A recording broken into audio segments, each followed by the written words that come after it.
On this episode of Cornerstone Supernatural, the team travels to Sapperton, British Columbia, and the Royal Crown Castle Pub and Grill.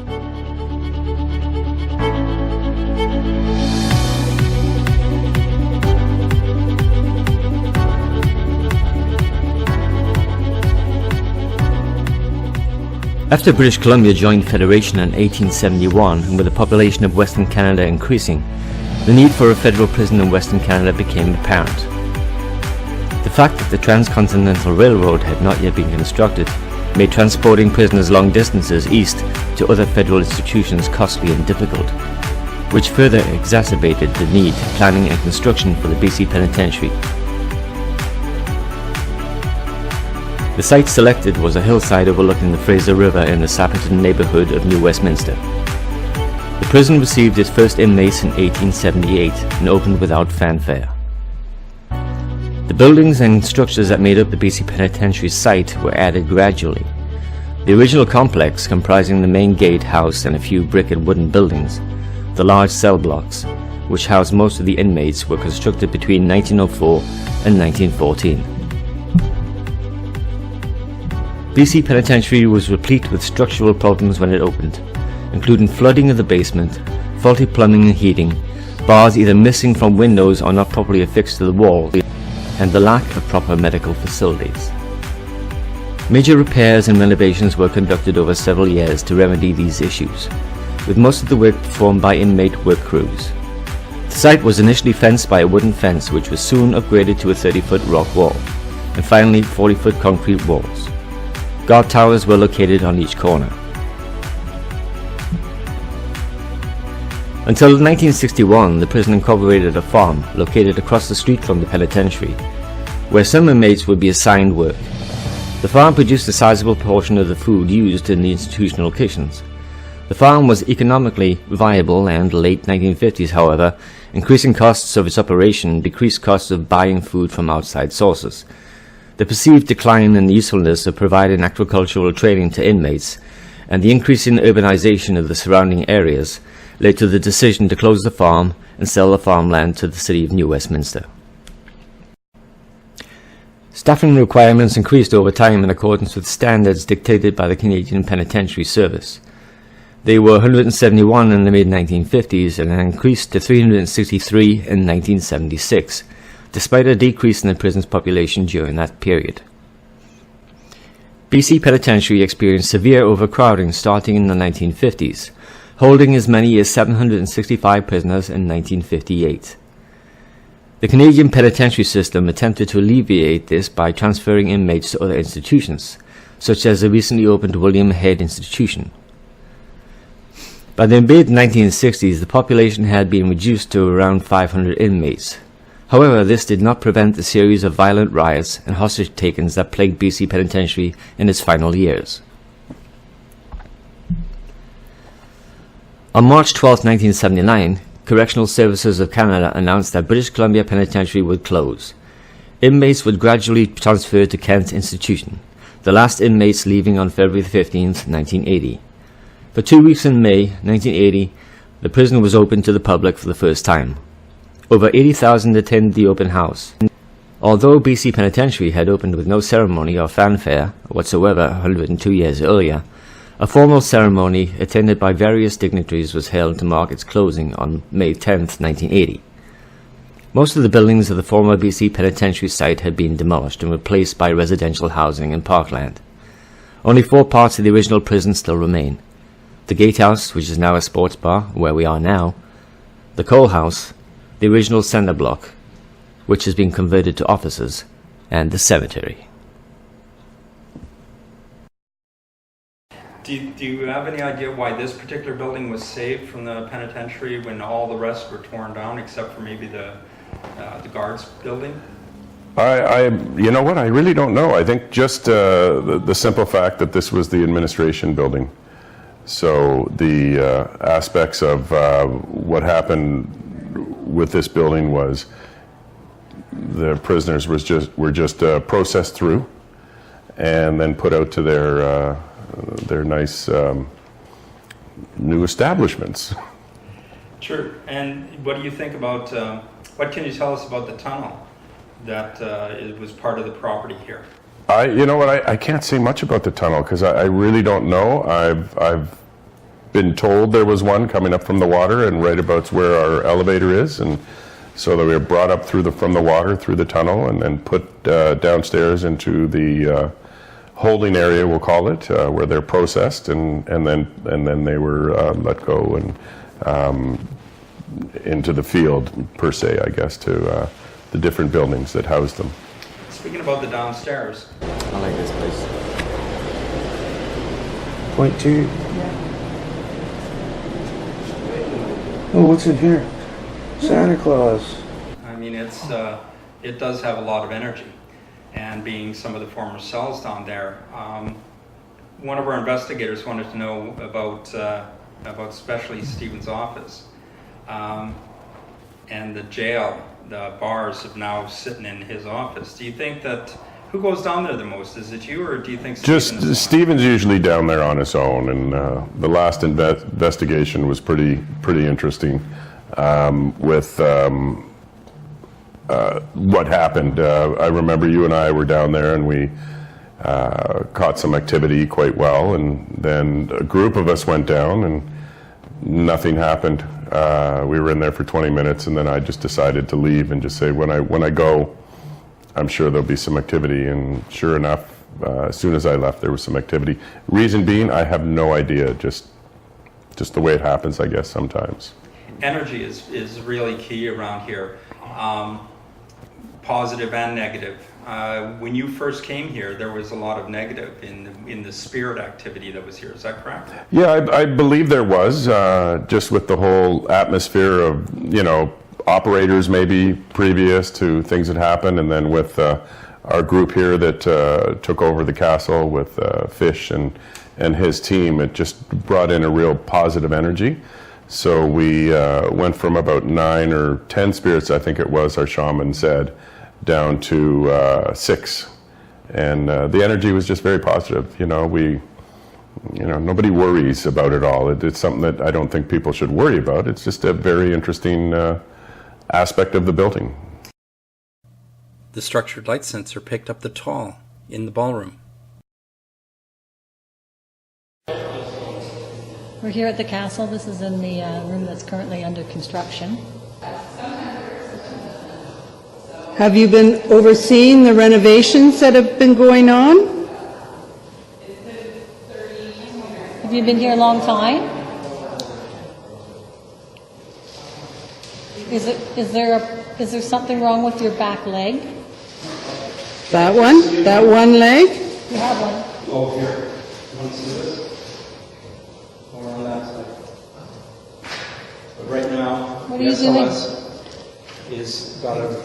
He's got somebody in that corner. Looks like a fairly tall male. And he's stomping his foot, scratching his head. Are you scratching your head? You've got her attention. Almost like a pig leg.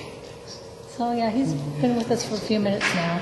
Are you able to knock on the wall for us? So what you're seeing Thank you. There you go. That's Thank very you. good. That's very good. some entity in that corner. We appreciate that. Thank you. As you know, with our first little talk, we can't make any guarantees, and it's just really interesting. And being on one of the investigations with you, I found it really interesting on the cameras that you caught and the noises and what have you. And I just found it very interesting. Do you think that because of the negative and the positive now, why do you think they stay around here? Why do you think that there's an interest from the spirits or the energy or entities? Why do you think they call this home? Because I think it's home now. That's what we do. We in our group, we've made it home for many, be it our customers here that come here, and be it our spirits. It's just a very welcoming room. Yeah, that leads into my other question about. Do you think that there's, like, being there for a while, the positive or negative spirits? What do you think is there now? Well, first time I went there, I don't know if don't know how sensitive I am However, I feel since I've been there, I have become more sensitive to things. But when I first got there, I had no problem going downstairs, going in there. There was a difference, but I don't know enough to know if I was actually feeling anything or if I was just trying to convince myself that I was feeling anything.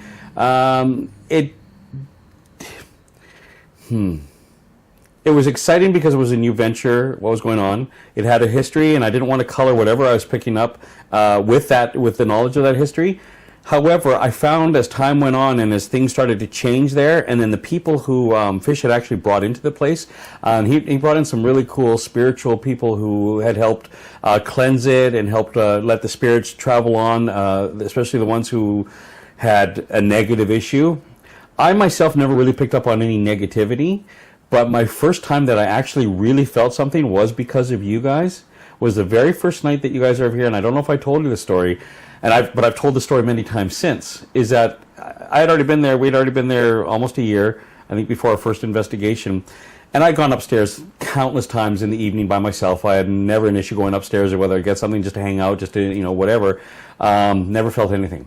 The first night you guys were there, and we were down to the bar, you told me, I'd already been up there, I saw you guys were setting up equipment, all the stuff that you guys do, and then you were explaining to me down there when we were all back down in the bar about you had some equipment that was, it brings up the energy level, so it's easier for them to communicate with us, and stuff. And then I remember I had to run upstairs to get something, and my God, I got upstairs, and everything, the back of my head felt like I had tingles. I said, like that was cool. And that was my first physical, actual, okay, this is different.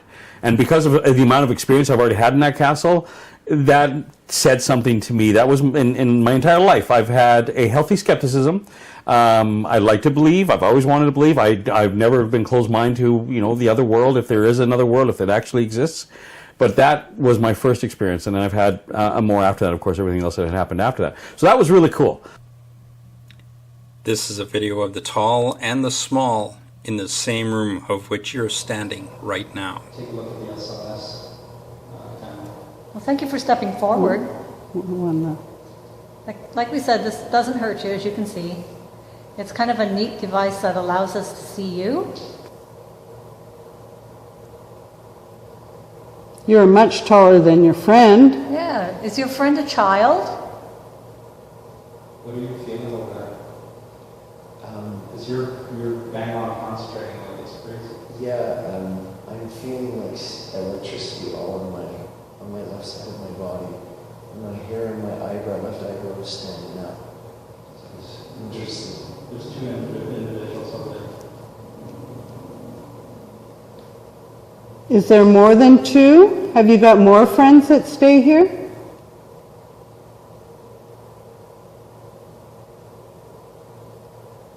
Wow, the temperature dropped even more. There's a machine in the corner. It's called an EMF pump.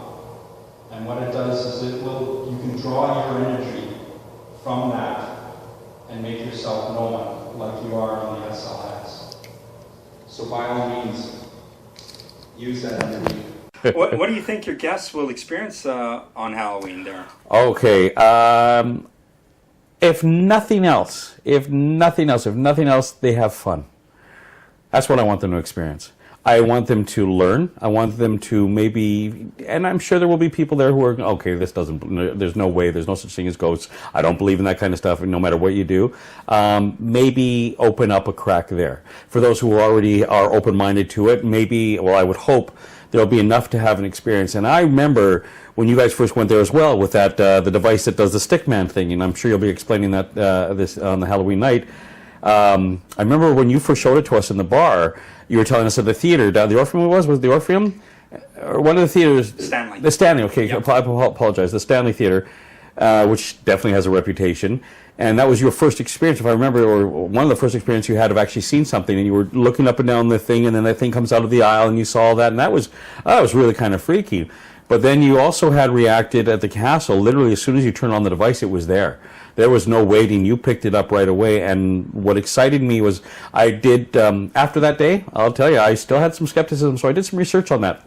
device. I wanted to learn more about it. I wanted to learn how it works, and I found an objective site that spoke about it, and about certain things like you could pick up ambient reading from other energy sources and lamps and stuff. Right. But where you guys were projecting it, there was nothing. There was nothing that could be picked up from there, and that's where I was like, okay, wow. So to answer your question, I hope they have some kind of experience that opens their minds even more than mine did. So I ramble. Do you have any idea? Do you have any idea why they stay around there? Why do the spirits or entities, ghosts? Why do you think they stay there? Well, if it's a history of the planet, that's way too long. The history of the building, I believe.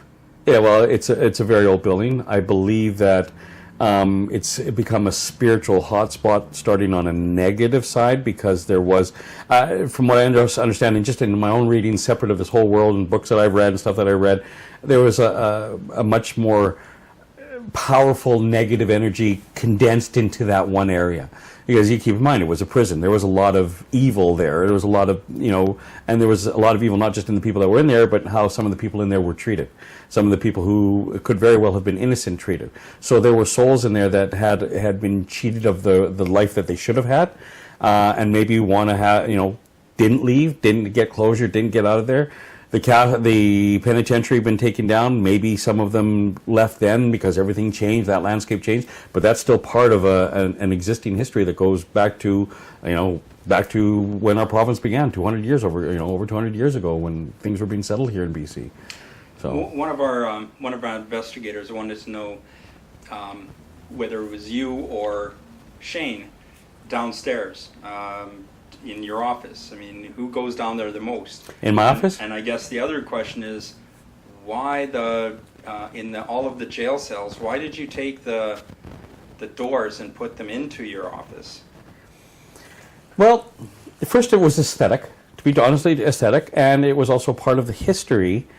I don't know, there was something about them that just made the room up, gave it more atmosphere. It still touched on the history, and I know we don't really want to talk about what the history of that place was on that part of it, but it existed for 100 years as a prison, and it's a good question. I don't know. Maybe something about the way that the cells are set up there. They're not well. The ones going into the back and through it, I can go through. I can pass through. They're always open. And maybe for whatever's in there that used to be trapped behind it now has the freedom to go in and out as much as they can. One of the things you guys told me, or whether it was you or the guys who were with us on our second hunt, said something in my office was really happy about what was going on there in the castle.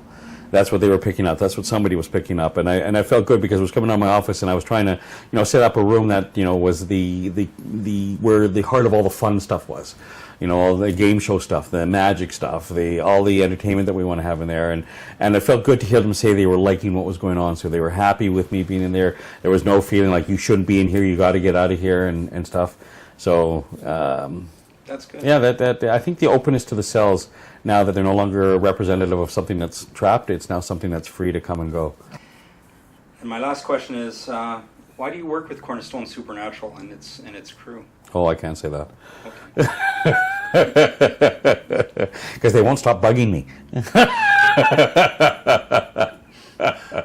No, because you impressed me. You really impressed me you continue to impress me. In fact, you put up with me, impressed me. But no, the way you treat the searches, you do it with respect.